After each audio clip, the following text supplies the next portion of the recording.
Hi, I'm Alex Garbarino. I'm one of the second-year pulmonary critical care fellows. I'm going to be helping Dr. Lenz explain some of the things that we talk about when we're taking care of patients here in the ICU.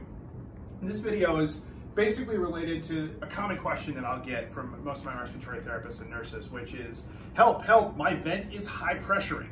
Well, what does that mean and what goes through my head when I go look at it, okay?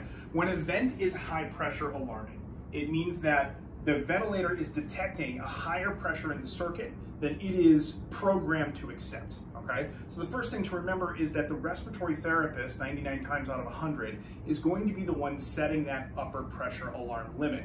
But just because you've crossed that limit doesn't necessarily mean you're at a dangerous pressure.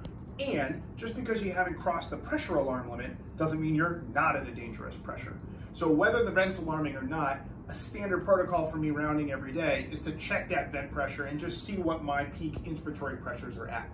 Speaking of peak inspiratory pressures, that's what the vent is able to detect and report out to you.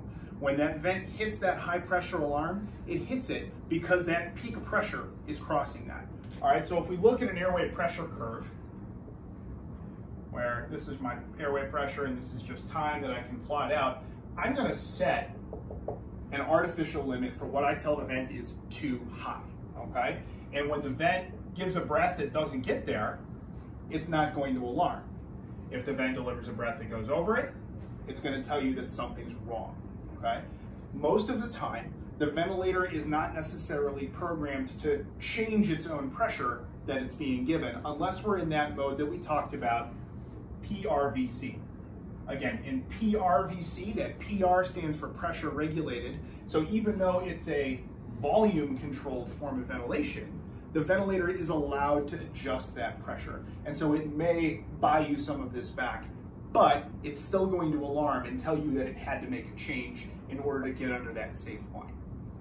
Okay. So my ventilator is telling me that the pressures are too high. So I go, and the first question I ask to myself is, why is the vent pressure so high? And to answer that question, I think about the three different pressures that go into an airway pressure breath. What do I mean by that? The terminology that have already been introduced to you guys, the peak pressure, the plateau pressure, and the PEEP, okay? Those three pressures add together to deliver all the pressure within an airway circuit. Let's break that down very quickly so I can explain what that means. Let's zoom in on one of these breaths over here. First of all, this is still pressure and this is still time. The first thing that I'm going to do when I set my vent up is I'm going to dial in that PEEP, that positive end expiratory pressure. For argument's sake, let's just say I put it right here. Let's say that's 5. Okay, it's a general number. It could be anything you want to do. You get to pick. It's the beauty of critical care medicine. So my pressure can never go below that 5 because that's what I've programmed that vent to deliver. Okay. The next thing that's going to happen is the vent's going to deliver a breath. Let's say this breath looks like that. Okay. I've broken it down somewhat like this. You're very rarely going to see this on a vent. It's going to meld everything together, but I've broken it down so I can point out what we classically think of as this plateau and this peak. Okay? These two pressures represent different components of pulmonary physiology. Okay? When I deliver a breath to you, the first thing that the ventilator has to do as it's pushing air into your lungs is overcome the resistance within your major airways. Your major airways are pretty much everything from the end of the endotracheal tube, including the endotracheal tube, down through your carina, into your large bronchi, into your smaller bronchi, and pretty much all the way down into those subsegmental divisions that don't participate in gas exchange. All of those comprise a certain amount of resistance that the ventilator has to overcome before it can start putting any air into alveoli, okay? So I want you to think about this pressure specifically, this difference between the peak and the plateau as a function of airways resistance.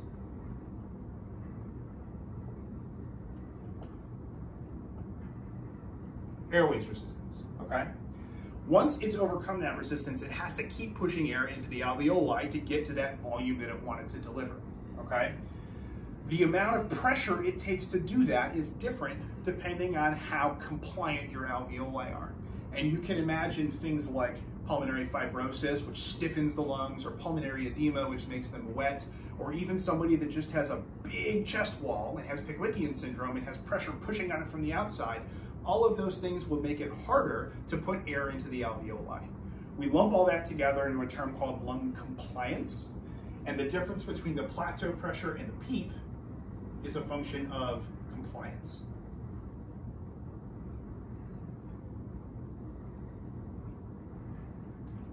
Now, a very important concept, I'll just label PEEP in here as well, is that the peak and the plateau pressures are summative pressures. What does that mean? That means that the plateau in and of itself is a pressure that's dependent on not just lung compliance, but the PEEP, okay? If I increase the PEEP from 5 to 10, I'm going to add 5 to this plateau pressure. I'm going to add 5 to this peak pressure, okay? This compliance is defined specifically as a change in volume for a given change in pressure, right? So if I change the base pressure from which I start, and I haven't changed the lung compliance, I'm going to have to keep that gap in pressure between plateau and peak the same to give the same tidal volume.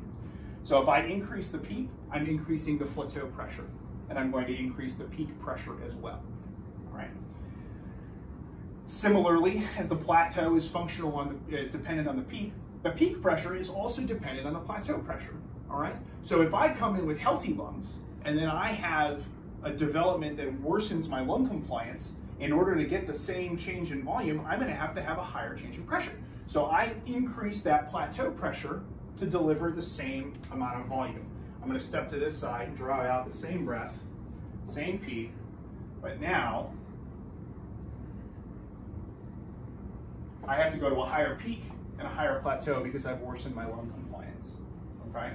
So anything that's gonna change the plat is also gonna increase your peak, which is why when I go and see this ventilator that's now going over my pressure alarm, I don't know if the change is a change in compliance or a change in resistance.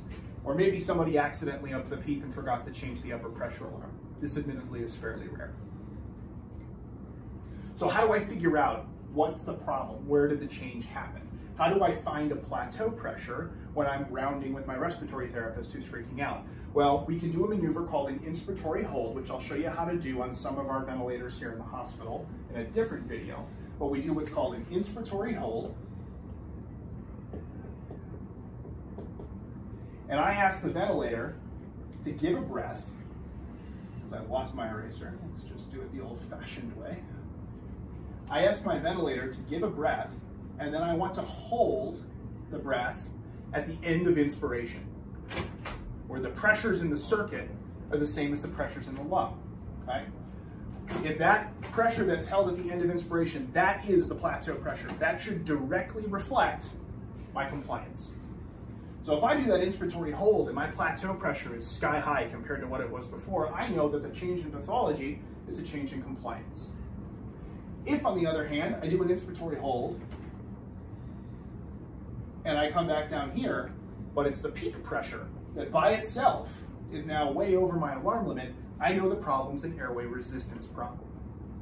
So what does that mean? Let's talk about a few quick differential diagnoses that go through my head when I think of a resistance issue or when I think of a compliance issue.